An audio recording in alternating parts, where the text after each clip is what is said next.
भगवान शिव ओगढ़दानी त्रिकालदर्शी की यह पवित्र कथा जो आप और हम श्रवण करने के लिए बैठे हुए हैं, भगवान शिव की पवित्र कथा को जो आप और हम श्रवण कर रहे हैं,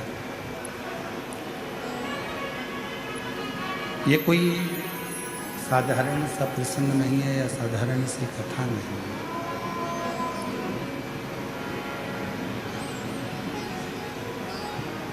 यह कोई साधारण सी कथा नहीं है जिसको आप श्रवण करने के लिए बैठे हो।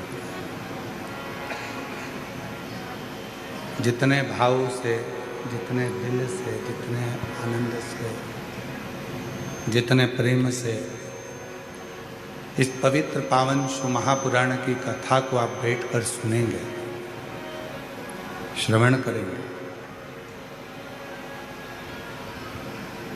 और जो बाबा से कामना करेंगे, जो कामना करेंगे, मेरा देव अधिदेव महादेव वो आपकी झोली में जरूर भरेगा, जरूर भरेगा, निश्चित।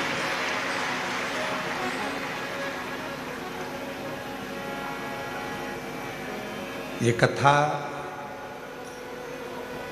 केवल कथा नहीं है, इसको केवल कथा नहीं कर सकते, इसको केवल कथा नहीं,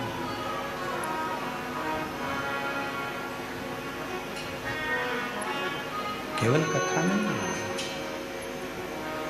ये भगवान देव अधिदेव महादेव और माता पार्वती से आपका और हमारा संवाद है। आपका और हमारा संवाद माता पार्वती से उधर का,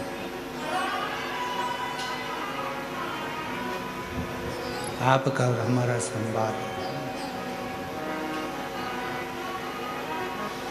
पीछे आवाज नहीं है, साइड में आवाज नहीं है। शिव कथा भगवान शंकर का चरित्र, भगवान शिव की अविरल भक्ति, भगवान देवाधिदेव महादेव का ये प्रसंग संपूर्ण विश्व के कल्याण का प्रसंग है।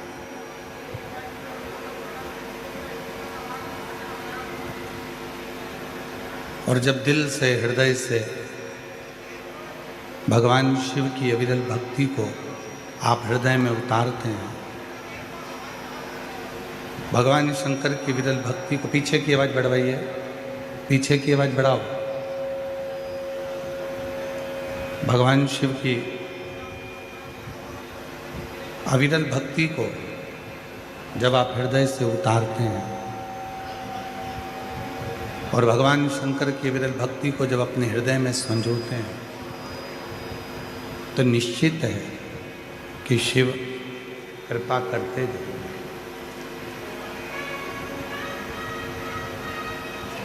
बड़ी दूर दूर से आप लोग कथा को श्रवण करने के लिए आए और श्री प्रकाश जी, रसिक जी, लाल जी, धारीवाल परिवार को मैं धन्यवाद दूंगा कि बहुत सुंदर व्यवस्था पंडालों में भक्तों को बैठने के लिए आपने करी है। बहुत सुंदर व्यवस्था, बहुत दिव्य दिव्य, बहुत बड़े बड़े पंडाल, हजार हजार फीट लंबे पंडाल आपने बनवाए शिव भक्तों के मात्र बैठने के।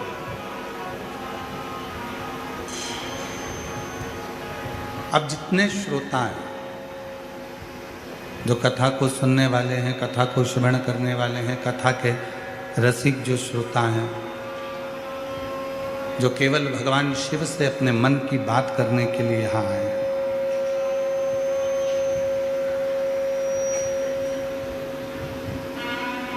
कथा को श्रवण करते करते भगवान शंकर की विरल कथा को अपने हृदय में उतारते हुए, भगवान शिव की कथा को अपने हृदय में संजोते हुए, आप बाबा देवाधिदेव महादेव से अपने मन के भाव को करें।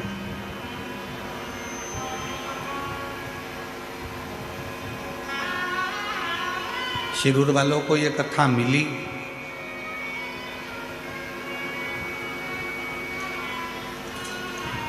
संचेती परिवार में श्री विशाल जी संचेती परिवार ने कथा करवाई थी। समय हो गया। उस समय पर श्री प्रकाश जी रसिक लाल जी धारीवाल परिवार वहाँ पहुँचा था और उन्होंने इस कथा को श्रवण किया था। तब उनके मन में भाव उत्पन्न हुआ कि ये कथा अपने शिरूर में भी होना चाहिए, क्योंकि शिरूर की वो पवित्र धरा एक ऐसी धरा है, महाराष्ट्र की भूमि पर जब भी आप पुणे आए या पुणे के आसपास में आए तो एक बार शिरूर जरूर आए और शिरूर की इस पवित्र धरा पर श्री रामलिंगम मंदिर का दर्शन करें।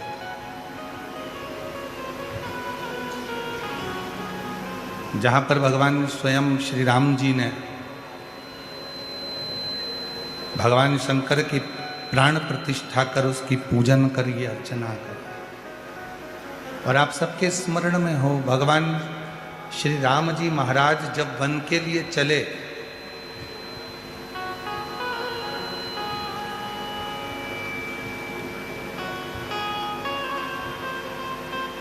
तो गुरु बाबा ने और श्री दशरथ जी महाराज ने केवल राम जी को एक बात बड़ी अच्छी कही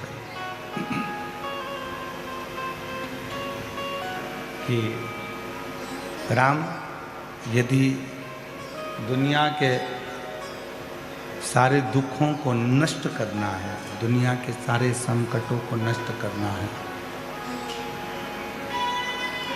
दुनिया की सारी तकलीफों को यदि नष्ट करना है, तो प्रतिदिन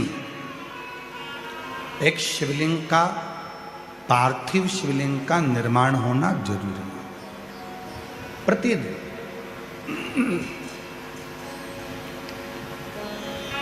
शंभु शंभु,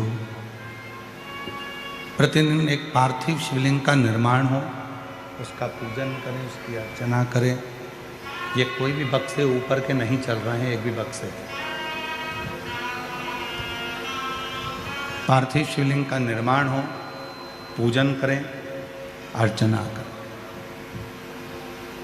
भगवान श्री राम जी ने एक संकल्प ले लिया था,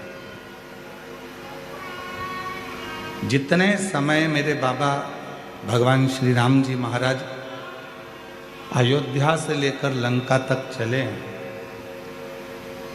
उस अयोध्या से लंका तक के बीच में आप जितने भी राम पथ गमन में जाकर देखेंगे, राम पथ गमन को भारत सरकार द्वारा बनाया गया है।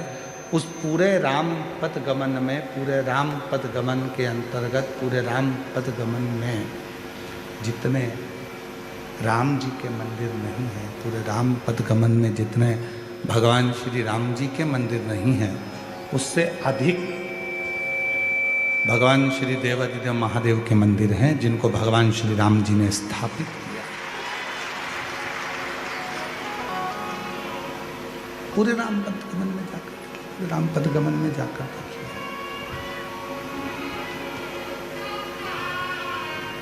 और राम पथ गमन में, पूरे राम पथ गमन में आप देखेंगे कि सबसे ज्यादा यदि कोई मंदिर है तो वो मंदिर है भगवान शिव। और उसी राम पथ गमन के मंदिरों का क्रम में एक मंदिर शिरूर का रामलिंगम मंदिर भी आता है। उन्हीं मंदिरों के क्रम जहाँ पर भगवान देवादिदेव महादेव शंकर की पूजन की जाती है, अर्चना की जाती है, भगवान शंकर की आराधना की जाती है, जहाँ भगवान शिव स्वयं, भगवान शंकर जहाँ स्वयं विराजमान है, शिव जी जहाँ स्वयं बैठे हुए, भगवान शंकर जहाँ स्वयं विराजमान, उसी शिरूर की भूमि।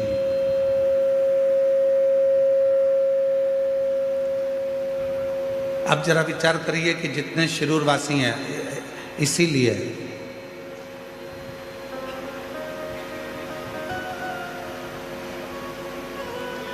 जो भगवान शंकर का परम भक्त होता है, जो भगवान शिव की आराधना साधना करने वाला होता है। कई लोग कहते हैं कि लंकापति रावण भगवान शंकर की बहुत पूजन करता था। बिल्कुल करता था। कोई कहता है भगवान शंकर की आराधना लंकापति रावण बहुत भक्ति से करता था।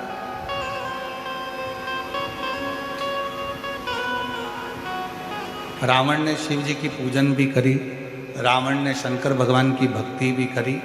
रावण जितनी तप साधना करता था, शायद ही दुनिया में कोई ऐसा जन्मा हो जितना रावण ने शंकर की साधना करी उसके बराबर कोई ने करी,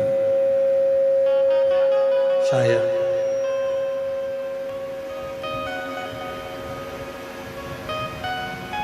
रावण ने अपना शीश काट कर शंकर को दिया। लंकापति रावण ने शीश काट कर भगवान शिव को दिया। उसने भक्ति करी, उसने पूजन करी, भक्ति करी, शीश भी काट कर दिया,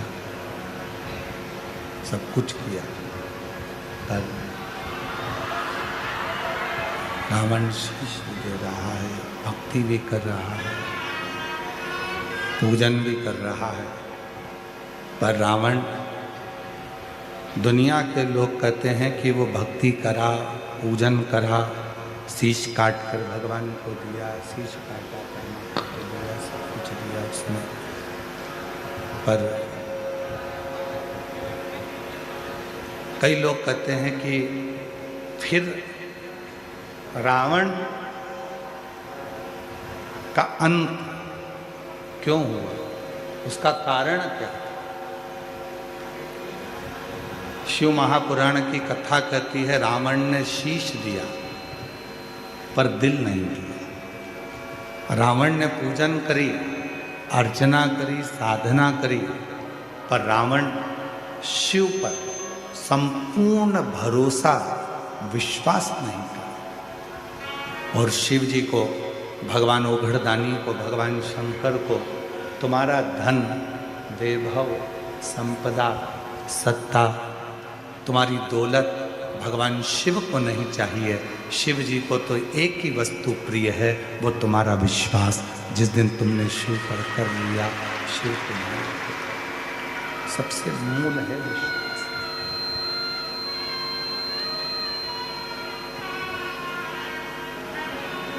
भरोसा, और वो विश्वास, वो भरोसा, वो दृढ़ता तुम्हारे भीतर हो।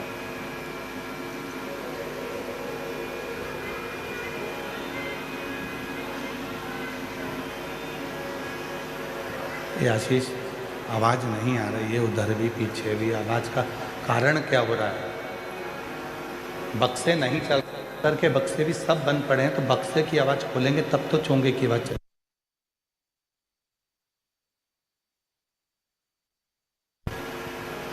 शिव को विश्वास करिए।